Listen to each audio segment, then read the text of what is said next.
এখন আমি আপনাদের সাথে শেয়ার করছি সম্পূর্ণ নিরামিষভাবে করে নেওয়া দুর্দান্ত সুস্বাদু একটি ভাজির রেসিপি।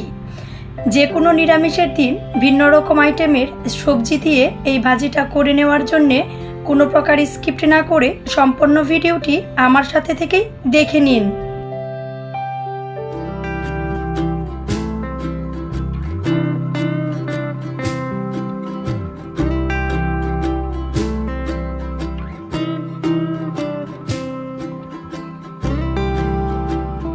সম্পূর্ণ নিরামিষভাবে ভাজির এই রেসিপিটা করে নেওয়ার জন্যে আমি মিডিয়াম সাইজের দুটি আলু পাতলা করে কেটে নিয়েছি। সাথে মিডিয়াম সাইজের একটি গাজর এরকমভাবে পাতলা করে কেটে নিয়েছি। সাথে নিয়ে নিয়েছি বেশ কিছুটা সিম। এর সাথে আরও নিয়ে নিয়েছি অল্প পরিমাণে পেঁপে। পেঁপেগুলো আমি ঠিক একই রকমভাবে পাতলা করে কেটে নিয়েছি। নিয়ে নিয়েছি সবুজ ক্যাপসিকাম, সাথে নিয়েছি হলুদ ক্যাপসিকাম। এর সাথে আরও নিয়ে নিয়েছি অল্প পরিমাণে বিট। ভাজির এই রেসিপিটা আরও সুস্বাদু হওয়ার জন্যে নিয়ে নিয়েছিলাম মটরশুঁটি। প্যান খুব ভালো গরম হয়ে গেলে দিয়ে দিচ্ছি সরিষার তেল। আমি বেশিরভাগ রান্নাগুলো সরিষার তেল দিয়েই করে থাকি, এর জন্যে সরিষার তেল নিয়ে নিয়েছি। তেল গরম হয়ে গেলে অল্প পরিমাণে দিয়ে দিচ্ছি কালো জিরা। কালো জিরা ফোড়ন দিয়ে দেওয়ার পর পাতলা করে কেটে রাখা গাজর আর আলুগুলো দিয়ে নিচ্ছি। দিয়ে নিয়ে কিছু টাইম ভেজে নিচ্ছি।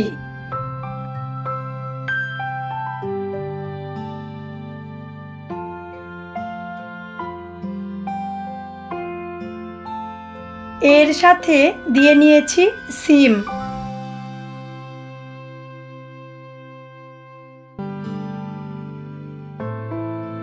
পেঁপে পাতলা করে কেটে রেখেছিলাম, এর সাথে দিয়ে দিচ্ছি।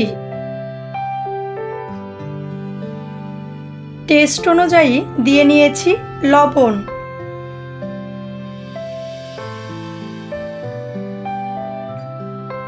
বেশ কিছু টাইম খুব ভালো করে ভেজে নেওয়ার পর পাতলা করে কেটে নেওয়া বিটগুলো দিয়ে দিচ্ছি।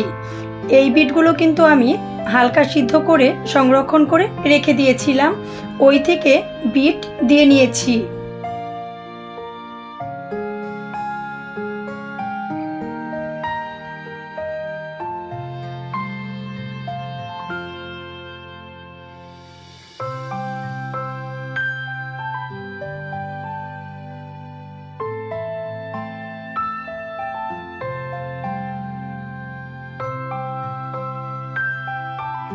অল্প পরিমাণে দিয়ে দিচ্ছি হলুদ বাটা।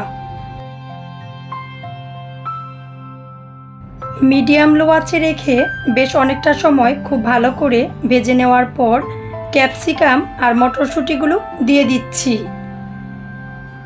এখানে আমি দুইটি ভিন্ন রঙের ক্যাপসিকাম দিয়ে নিয়েছি, সাথে দিয়ে দিয়েছি মটরশুঁটি। এগুলো কিন্তু আমি হালকা ভাপিয়ে নিয়ে ফ্রিজে সংরক্ষণ করে রেখে দিয়েছিলাম। আরও বেশ কিছুটা দিয়ে দিচ্ছি সরিষার তেল।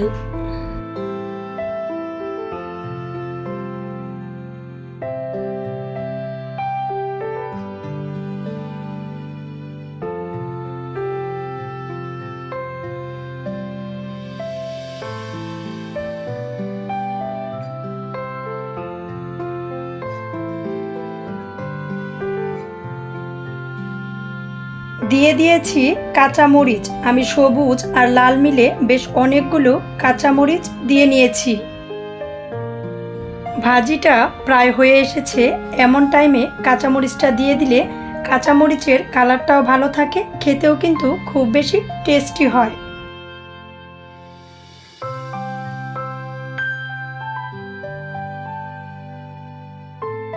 মিডিয়াম লো আঁচে রেখে বেশ অনেকটা সময় নিয়ে খুব ভালো করে ভেজে নিচ্ছি।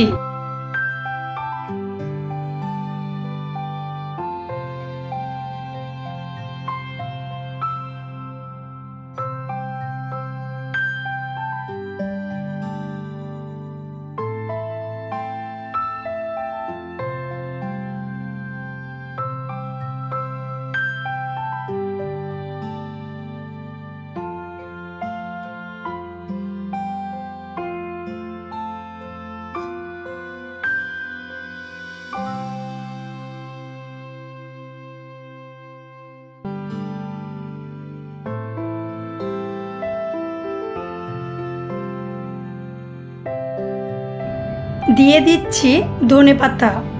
এই ভাজিটা কিন্তু খুব বেশি আঁচে রান্না করা যাবে না, মিডিয়াম লো আঁচে নিয়ে রান্নাটা করে নিতে হবে। ধনেপাতা দিয়ে দেওয়ার পর চুলার আঁচ আরও বেশ কিছুটা কমিয়ে নিয়ে 1.5-2 মিনিট রান্না করে নিয়ে চুলা বন্ধ করে নিচ্ছি। এই ভাজিটা কিন্তু খুবই পুষ্টিকর হয়। আমি যতগুলো সবজি ব্যবহার করেছি সবগুলো সবজি কিন্তু খুবই পুষ্টিকর। যে কোনো নিরামিষের দিন এই ভাজিটা কিন্তু আপনি করে নিয়ে রুটি দিয়েও খেতে পারেন, ডাল ভাতের সাথেও খেতে পারেন। সম্পূর্ণ নিরামিষভাবে করে নেওয়া ভাজির এই রেসিপিটা দেখে কেমন লেগেছে অবশ্যই কমেন্টস করে জানিয়ে দিবেন।